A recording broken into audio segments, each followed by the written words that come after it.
জীবন ব্যবস্থা আপনি অবাক হয়ে যাবেন। একজন বেশ্যা ব্যভিচারিণী নারী রাস্তা দিয়ে হেঁটে হেঁটে যাচ্ছিল, যেতে যেতে দেখতে পেল একটা তৃষ্ণার্ত কুকুর, সে তার কূপের সাইডে দাঁড়িয়ে কাদামাটিগুলো জিহ্বা দিয়ে চাটছে, জিভ দিয়ে চাটছে। মহিলাটার মনে বড় দয়া হলো যে পিপাসা মনে হয় আমার যেমন লেগেছে কুকুরেরও তেমন লেগেছে, তাছাড়া কাদামাটি চাটছে কেন, সেই বলে নিজের পায়ের মোজাটা খুলে নিজের ওড়নাটা দিয়ে কূপ থেকে পানি তুলে কুকুরটাকে পানি পান করিয়ে দিল। মহিলাটা আল্লাহর দরবারে ক্ষমা পেয়ে গেল। এটা শুনেছেন? হ্যাঁ, এখান থেকে দুটো জিনিস শিক্ষা অর্জন করুন। এক, মহিলা ওড়না পেল কোথায়? মহিলা ওড়নাটা পেল কোথায়? ও তো ব্যভিচারিণী মহিলা, আইয়ামে জাহিলিয়াতের মহিলা, ও তো বর্বরতার যুগের মহিলা।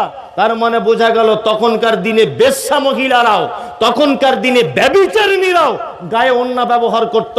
বর্তমান মুসলিম সমাজ এমন আধুনিকতায় রূপ নিয়েছে যে মুসলিম মেয়েরা পর্যন্ত বোরকা পরতে লজ্জাবোধ করে, মুসলিম মেয়েরা পর্যন্ত ওড়না ব্যবহার করতে লজ্জাবোধ করে।